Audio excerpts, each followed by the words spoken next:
Hey everyone, how's it going? It's Liam from Push Square, here with our review for Crash Bandicoot 4, It's About Time. This review was written by the dimension-hopping Stephen Tailby over on the Push Square website, and was adapted for video by Abyss Staring Me. Before we start, if you could like this video and subscribe to the channel, it would really help us out.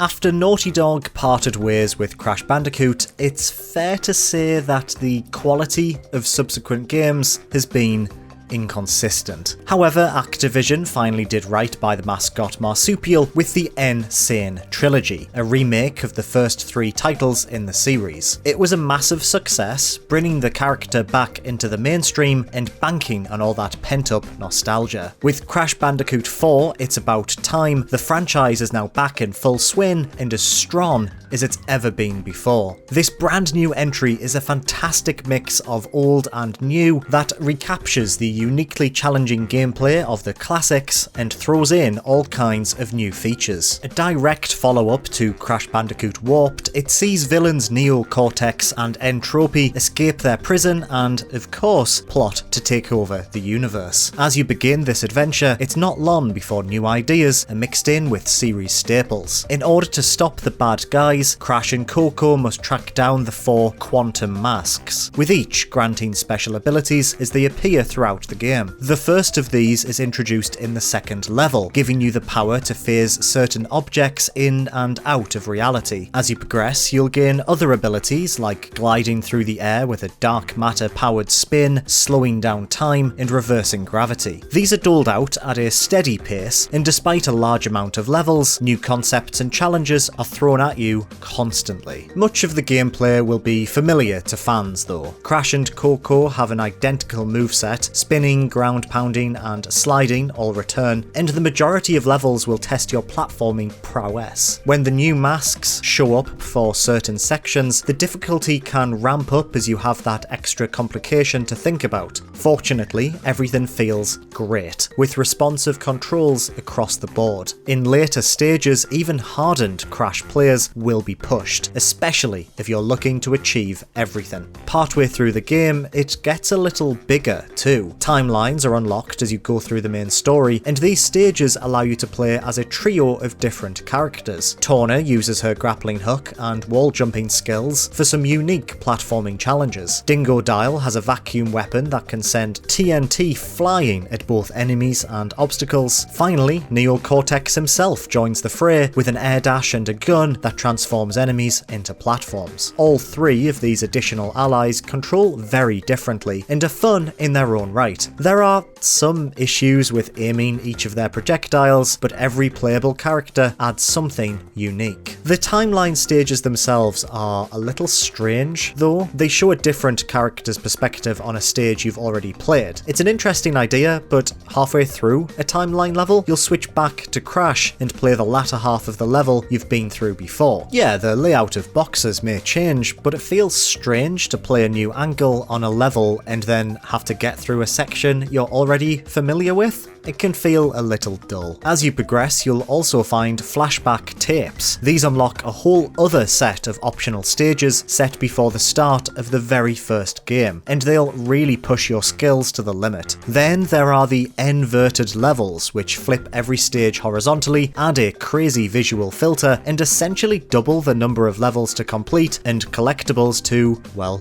collect. Frankly, the amount of stuff to do in Crash 4 is absurd. Fully completing this will take dozens of hours, and not just because it's incredibly hard. The difficulty doesn't always come from tricky jumps or tight time limits, however. On occasion, we ran into a handful of issues that scuppered our chances at success. Boxes that only appear for a certain amount of time wouldn't show up at all, for example, and another instance saw the game not registering the Wumpa fruit we were collecting. These were rare, but there do appear to be one or two stray bugs out at the time of recording.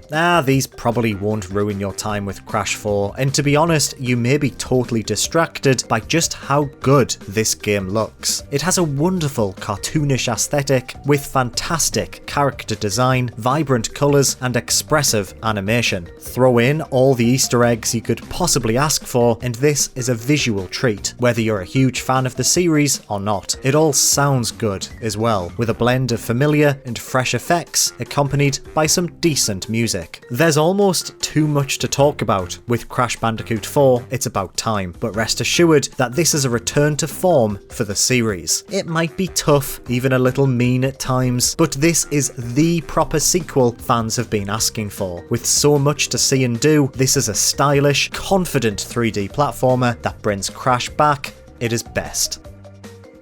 Hey, thank you very much for watching this review. Have you been playing Crash Bandicoot 4 over the weekend? Let us know in the comments below. If you enjoyed this video, please give it a like and make sure to subscribe to Push Square for everything PlayStation. Thank you, as always, for watching.